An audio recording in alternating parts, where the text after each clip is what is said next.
Good afternoon, everyone. Welcome to another episode of the BookPreneur. I am Audrey Bell-Kearney, the BookPreneur. Today, I want to talk about creating some products for your book.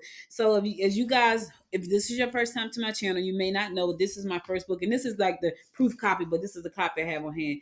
This is my first fiction book. So, I'm an author. I've been an author since 1998. I've published, I think, around 11 books. And I've probably been a part of about three anthologies, if I can remember correctly. But that is my first fiction book, The Lyran Legacy, and I'm excited about that book. But here's the thing. I've been trying to figure out like how to make the book really stand out. So my goal is to, for you, those of you who don't know, if this is your first time to my channel, my goal is to create a brand around that book. So it is the first book in a series of eight. So I have eight books that's coming out for the series. There's a first book in a series of eight. But right now I'm trying to, my goal is to build a moat around the book to make it a brand, because my ultimate goal is to turn the book into a movie.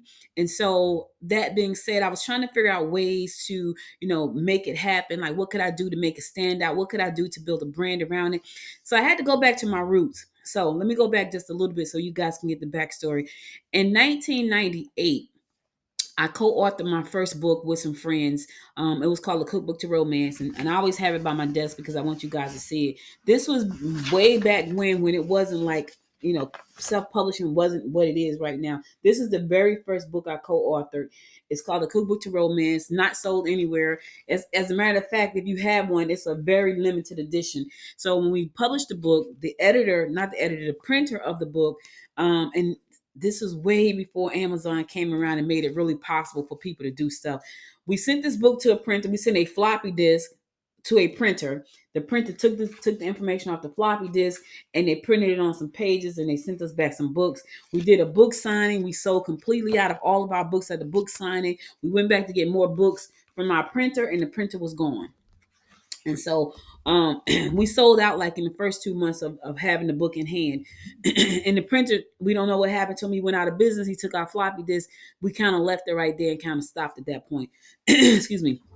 So that was the first book I co-authored. Then in 1999, I had the idea for some plus size fashion dolls. And I keep forgetting to bring the dolls over here so you can see them. But I had this idea. I was working a job that I hated in corporate.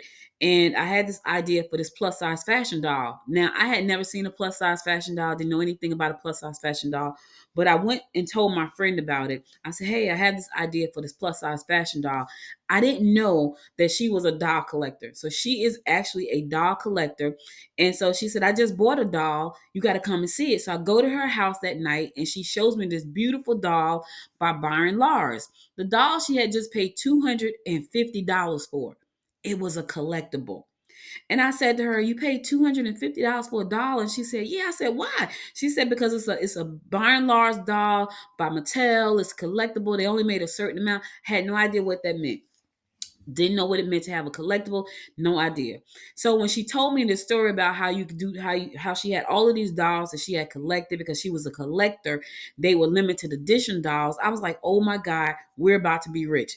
So hence is why I thought about coming up with some limited edition products for my book, and you can do the same thing. Like I want you to think about, what you want your book to be, what can you do to make it stand out and be different. So I came up with some ideas that I want to share with you about, limited edition products and how you can make it all happen, because this is exactly what I'm doing. So I had to go back to my roots, and my roots was my dolls. And so when we did the dolls, we ran the company for 5 years, 5.5 years. People loved the dolls. They were a limited edition. You can only get like a signed copy from me and all this good stuff, and I'll talk more about that in a second. So let's get on with it. So limited edition ideas for your book. Here are a couple that I thought were pretty good. Now, this is something that I'm doing. I have a bunch of Amazon boxes behind me. You guys can't see them because the first thing that popped into my mind was to make these beautiful bookmarks, right? Make these beautiful bookmarks that people don't want to get rid of, that don't tear. So I'm doing like lamination. I'm doing like some decoupaging. I got some acrylic. So I'm doing all these different types of bookmarks, but they're limited edition. What makes them limited edition? Because the artwork that's going to be on the bookmark, you can only get it from me.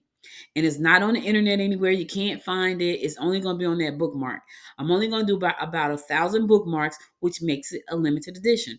So when you buy a book, the first 1,000 readers to buy the book will get that bookmark, right? And I'm going to keep that going. Now, I'm not crafty, but I can put together a bookmark. I can print it out. I can laminate. I got a bunch of decoupage stuff down there. I can do that. I can do that. So for you, you may say, Audrey, I just want to get like some bookmarks that's already made. That's not going to make it limited edition, because if you can go to Amazon and buy it, anybody can go to Amazon and buy it. They can buy the kit. They can make the same exact bookmarks that you make. Not going to make it a limited edition. What will make it a limited edition is if you did 1,000. If you sign the back of it, if you stamp the back of it with something, it's just your signature on there. You laminate it so nobody can go back and change it. That makes it a limited edition, and it's only 1,000. And the artwork is sitting in a vault somewhere that only you have. Right now, granted, somebody could probably scan the cover and all that, but they can't. It's not your signature. And so, if you ever watch like these shows where like God, what Antique Roadshow, and they look at like these very collectible kind of things, and they're worth so much money. That's what that means. If you ever watch the Pawn Stars, like where they take something into the pawn shop, and then when they get into the pawn shop, they have to call and get it verified and see how old it is and see if it's authentic. That type of stuff. Now, what makes these type of things extremely valuable is when you die. Like once you pass away for some strange reason, those things become even more valuable. I can honestly say that once I pass away, and I'm not ready to go just yet, but when I do, anybody who has like my dolls, because we sign the dolls, like I will always sign inside of the arm or under the bottom of the foot. Why? Because that was my signature. So if I sign inside the doll's arm or under the bottom of one of the doll's foot with my signature, that was my thing. I never signed on their back. I never signed on their stomach. It was always inside of their arm or under the bottom of their feet. So if you have one of those dolls and it has my signature on it, once I pass away, that doll is worth more money. If someone has your book and a bookmark or something that you've created, it's collectible. It was like a limited edition. We got 8 billion people on this planet. If there is a bookmark out there that's just one of 1,000, and you just happen to have number 22, and something should happen to the author, and you got the book is signed, you got the bookmark is signed, that could be worth a lot of money, especially if it was a good book. All right. I also am going to be doing some amulets, right? So my book is kind of like fantasy. So for me, it made sense to have like a necklace of some type. Now, I am not crafty, but I can buy some stuff and I can watch some YouTube videos. Here's what's going to make that really exciting. One, it's going to be a very limited edition, probably of 100. And you can only get it from me. Now you can have somebody can go and try to recreate it, but it comes with a certificate of authenticity signed by me, numbered. So you'll know that I have number 1 or I have number 2. This is Audrey's signature. It came in the box. That's what it's going to be. So I'm making these amulets because what I'm doing, my book is fantasy, kind of sci-fi-ish. And for me, it's like it has like all of these great things in it that's really beautiful. And so an amulet for me mean that I can create something beautiful. Each one of them they're going to be one of a kind. So even though it's going to be a limited edition of about 100, each one of them is going to be different because I'm making them by hand myself. So, and I'm going to give a certificate of authenticity. I'm going to sign it, I'm going to date it, and I'm going to number it. So you know that you got number one of how many I do, which is 100. That's it. That's important. Now, how am I going to do that? I'm going to buy a mold, which I already bought. I bought a mold, an amulet mold from Amazon. I'm going to create something to go inside the mold, and then I'm going to pour resin on the thing that I create. Now, here's the thing. The thing that I create is only created by me, and it's in my file locked away in a vault somewhere. So if people can go out and try to duplicate it, but the original will be in my file locked in a vault somewhere. I'm going to take that file. I'm going to duplicate it just for my limited edition. I'm going to pour some resin on top of it inside the mold. I'm going to pop it out the mold. I'm going to make this beautiful necklace. I call it an amulet, and it's going to come with a certificate of authenticity. That's my thing. The next thing is we're going to talk about I'm going to talk about the figurines last, because that's going to be on the last slide, because to me that's the most difficult one to do. Christmas ornaments. Now I could tell you I had the most beautiful Christmas ornament artwork created this morning. I'm talking about lovely. I was like, oh my God, that is it. Why is that important? Because again, my book is fantasy. Anybody can read it. There's no rated R. It's not even PG, I don't think. It may be just maybe a little bit G. So anybody can read it. But here's the thing. It has a character. It has a storyline. And I was like, you know what? It'll be great to have a Christmas ornament. Now, why is that important? Because that ornament is only coming out this year, 2024. Next year, when I release my other books, which is there's a book series of 8. This is number 1 of 8. When I release the other book series, there will be 3 more ornaments. I'm going to release 3 books next year, 1 a quarter, and I'm going to have an ornament for each book. So you can collect all of the ornaments. So when you get to your tree, you can put them on the tree. Now, I love that idea probably more than I love the amulets and the bookmark because it's a lot simpler to do. Now, everything that I'm telling you outside of the amulet and the bookmarks, these are things that I have to do myself. The ornaments, these are things I have to do myself. The next thing I want to talk about is apparel, because apparel to me is a good way to do it. Now, you could do limited edition t-shirts. There are so many wonderful print on demand companies out there. I'm not trying to print t-shirts at home, and I could if I wanted to because I have a presser, a heat press under my table back there. I have a heat press there. I have a mug press over there. I have a plate press. Now I probably will do some plates, some limited edition plates. Because I can press those at home, but I don't want to press t-shirts. I don't really even want to do t-shirts because for me, people get the shirts, they don't like the way the artwork look on it. They don't like the size. They put in the wrong, it's too much. Like that kind of stuff is too much. However, you may love that. You may say, you know what? I want to do a limited edition t-shirts. Do people do limited edition t-shirts? They absolutely do. It could be a full piece, full art piece that you have someone create for you, or we have some amazing tools out there like Midjourney and Leonardo, and even ChatGPT is getting better with the artwork that will create a beautiful piece of art for you. And it's a limited edition. It's in your files. So you can have it put on a t-shirt. You can have it put on a sock. You can have it put on hats, whatever you want. But here's the thing. People are walking around with your limited edition artwork on their bodies. The other thing you can do, you can go even a step further, is have a local artist create a piece for you. That's talking about limited edition. That is real limited because it's a one piece that you commission from an artist, a real person. You commission that piece, you have the original, you make prints of that piece, or you take a copy of that and you put it on a limited edition of 500 t-shirts. Only 500. And when you buy up this book bundle, which comes with the t-shirt, a bookmark, and the book, you're only going to get one of 500. People are going to get one t-shirt. They're going to get a certificate to go with the book, with the amulet. Now you got this whole bundle. This is my plan. This is my plan. I talked about in a previous video selling my stuff at the painted tree. Go back and watch that video. So when my husband asked me, how are you going to sell? Like he thought I was just going to sell books. And I said, well, let me think about it. I want to have a space at the painted tree in time for the holidays. So I want to make it beautiful. I want to have like this kit and all these things, which I will because I have all my stuff, thanks to Amazon, behind me.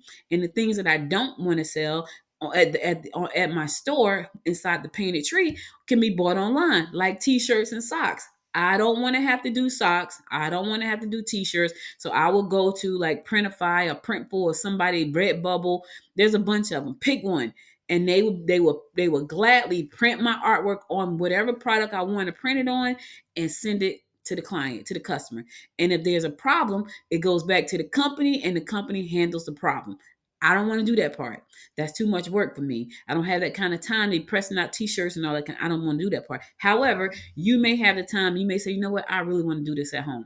So now let's recap before I get to number 3. One, you can create bookmarks. You can create amulets. You can create collectible figurines and ornaments. You can create apparel, socks, t-shirts, hats, all of these things. Now let's go to number 4. This is my last one, and this is a good one, but this is the most difficult one, right?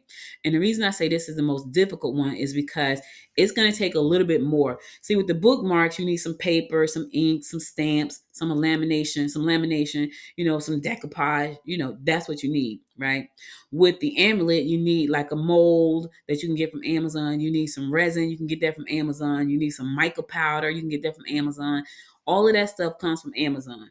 Even your ornament. If you want to do the ornament, there are companies out there that you can just say, hey, this is the picture I want on the ornament. Send them the ornament. Now they're gonna send you back an ornament tree for your Christmas tree, which is beautiful. I just love the idea. I can't wait to do mine. It's called the Lara Star, which I'm excited about. The Laren Star, which I'm excited about. So my book is based around the star Lara, and it's called the Laren Legacy. So this one right here, though, is the one that got me thinking about this video. So last Saturday just passed. Last week, I had told my husband, I said, they're giving a class at the library on 3D printing. So in my mind, I'm thinking about I need a collectible item. Let me think about what's collectible. Well, dolls are collectible, but to get my dolls done for the book is costs a lot of money. My manufacturer's in Hong Kong. They have been my manufacturer since 1999. If I need dolls, I can get them. It's just that now, with the way the inflation and everything has happened over the last 20 something years, it costs a lot of money to get a small run limited edition doll, right? So back then I could get $1,000 and it wouldn't cost me a lot of money. It cost me $13,000.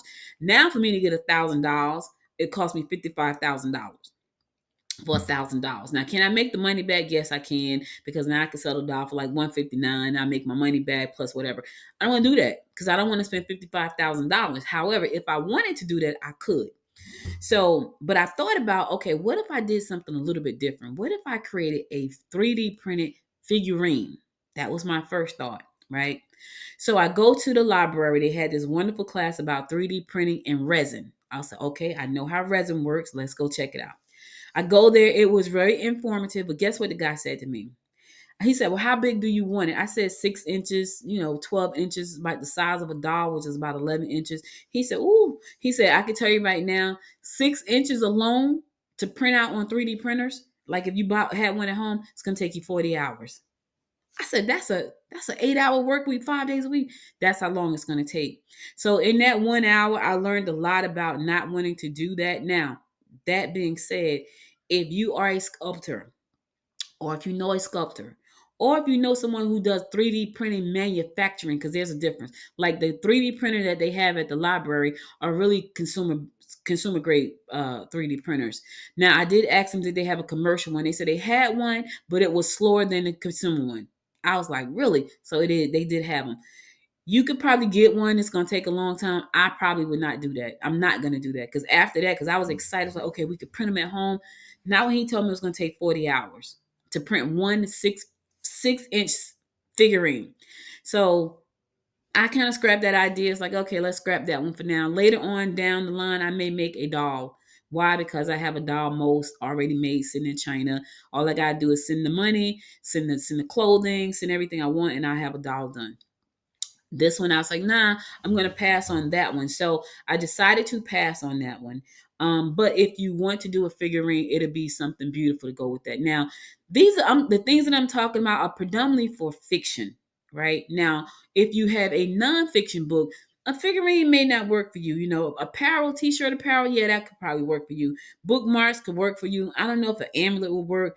I don't even know if a Christmas tree ornament will work. But for fiction authors, these things could work well. And I'm gonna show you all of mine. Like I'm doing a amulet, I'm doing a Christmas ornament, I'm doing bookmarks, and I'm doing some other things that I can't tell yet.